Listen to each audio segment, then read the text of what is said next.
নমস্কার বন্ধুরা, আমি ঝুমাস ক্রিয়েশনে আপনাদের সবাইকে স্বাগত। আজ আমি আপনাদের সঙ্গে তোপসে ফ্রাইয়ের রেসিপি শেয়ার করব। তোপসে ফ্রাই তো আমরা সবাই খেতে ভালোবাসি, তবে কিভাবে করলে সেটা আরও টেস্টি হবে সেটাই আমি আপনাদের সঙ্গে আজকে শেয়ার করব। আশা করছি ভিডিও শেষ পর্যন্ত আমার সঙ্গে আপনারা থাকবেন। শীতের সন্ধে জমাটে আড্ডার সঙ্গে যদি থাকে এরকম গরম তোপসে ফ্রাই আর 1 কাপ গরম কফি, তাহলে তো আড্ডাটা জমে যায়। তাহলে চলুন কথা না বাড়িয়ে শুরু করা যাক তোপসে ফ্রাইয়ের রেসিপি। তোপসে ফ্রাইয়ের জন্য আমি এখানে নিয়েছি তোপসে মাছ। এখানে 250 গ্রাম তোপসে মাছ আছে। খুব বেশি বড় না, খুব বেশি ছোট নয়, মিডিয়াম সাইজের তোপসে মাছ কেটে ভালো করে ধুয়ে নিয়েছি আর একটু নুন হলুদ মাখিয়ে রেখে দিয়েছি। আপনারা চাইলে নুন হলুদটা পরে মাখাতে পারেন।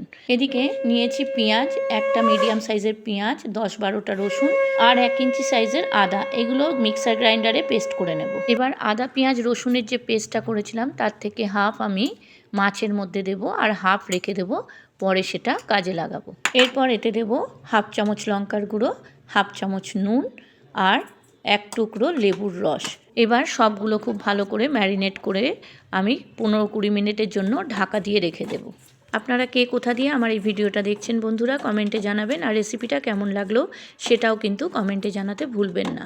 দেখুন মাছটা ম্যারিনেট করা হয়ে গেছে। এবার আমি ঢাকা দিয়ে এটা 15-20 মিনিটের জন্য রেখে দিলাম। এদিকে আরও একটা বলে আমি হাফ বাটি বেসন দিলাম, 3-4 চামচ মতো সুজি দিলাম আদা পেঁয়াজ রসুনের যে পেস্টটা ছিল সেটা, আর দিলাম হাফ চামচ লঙ্কার গুঁড়ো, হাফ চামচ হলুদ গুঁড়ো, হাফ চামচ নুন আর সামান্য একটু চিনিটা সম্পূর্ণ অপশনাল। টেস্টের ব্যালেন্সের জন্য আপনারা দিতেও পারেন, নাও দিতে পারেন। সামান্য একটু কালো জিরে দিলাম আর অল্প অল্প জল দিয়ে এবার আমি একটা ব্যাটার গুলে নেব। ব্যাটারটা খুব বেশি ঘন হবে না, আবার খুব বেশি পাতলা হবে না। এইভাবে ব্যাটারটা আমি গুলে নেব। খুব স্মুথ একটা ব্যাটার তৈরি করতে হবে। আমার এই রেসিপিটা যদি আপনাদের ভালো লাগে বন্ধুরা, আমার চ্যানেলটাকে সাবস্ক্রাইব করে দেবেন, লাইক কমেন্ট শেয়ার করবেন আর পাশে থাকা বেল আইকনটা প্রেস করে দেবেন, যাতে আমার ভিডিও আপলোড হওয়ার সাথে সাথে আপনাদের কাছে নোটিফিকেশান পৌঁছে যায়। আর পুরনো বন্ধুদের আমার অনেক ভালোবাসা আমার পাশে থাকার জন্য। যারা আমার চ্যানেলে নতুন এই রেসিপিটা দেখছেন তাদের কাছে আমার অনুরোধ, আমার চ্যানেলটাকে সাবস্ক্রাইব করে আমার পাশে থেকে যাবেন প্লিজ। আমিও কথা দিচ্ছি আপনাদের পাশে থাকবো। দেখুন বেসনটা গোলা হয়ে গেছে। 5 মিনিট মতো বেসনটা আমি ঢাকা দিয়ে রাখলাম যাতে সুজিটা একটু ফুলে ঘন হয়। এদিকে ওভেনে কড়াই বসিয়ে আমি এতে সর্ষের তেল দিলাম। তেলটা একটু বেশি পরিমাণেই দিতে হবে, কারণ মাছগুলো ডিপ ফ্রাই হবে। তেলটা গরম হয়ে গেছে। এবার মাছগুলো আমি একটা একটা করে ব্যাটারির মধ্যে ডুবিয়ে তেলের মধ্যে ছেড়ে দেব।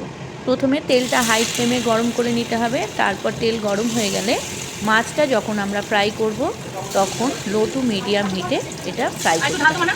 বেসনের মধ্যে ডুবিয়ে যেসব ফ্রাই করা হয় সেই বেসনের মধ্যে যদি আপনারা চালগুড়ি বা সুজি বা পোস্ত দেন তাহলে কিন্তু সেই ফ্রাইটা ক্রিস্পি হবে। দেখুন মাছগুলোর একটা পিঠ ফ্রাই হয়ে গেছে। এবার অপর পিঠটা আমি একই রকমভাবে লাল লাল করে ভেজে তুলে নেব। লো টু মিডিয়াম হিটেই এটা ভাজতে হবে, নাহলে ভেতরটা কিন্তু কাঁচা থেকে যাবে।